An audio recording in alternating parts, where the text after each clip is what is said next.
Many young people, including myself, didn't like speeches growing up. It felt like something that I was forced to do, and more so something that I was forced to do for a grade, as opposed to something that I genuinely liked doing. A big issue that I ran into, as well as many others run into, is that we're not taught proper strategies as well as things to do to prepare for the speech.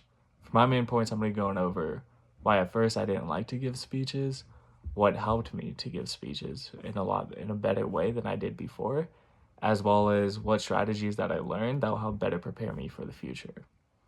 So a big reason why I didn't like giving speeches at first is because not necessarily the information that I was giving the speech on. I always memorized the information. I knew what I was talking about, and I was very confident in what I was talking about. Although an issue that I ran into was eye contact as well as what to do with my arms and hands.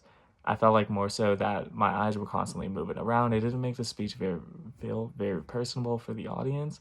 And because of that, I felt very anxious while I was up there, and my arms and hands fell to the side. They weren't necessarily moving around. They weren't touching it, such as they are doing as of right now. And something I learned throughout the first couple of weeks in this course was what to do with my arms and hands. I learned to move them around a little bit, but not too much, because of course, if you're moving around too much, then it looks weird to the audience, as well as what to do with my eyes.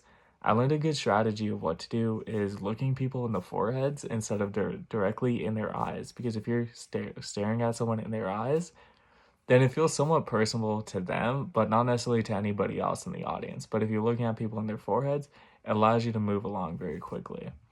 And learning these strategies will help me in the future when giving speeches because, of course, in this course, I was given speeches over a Zoom setting. However, though, in the future in my courses and as well as when I do get a job and have to give reports, me knowing these strategies and knowing what to do with my arms, hands, as well as my eyes will allow the speech to feel very personable to the audience and allow myself to come off as very confident.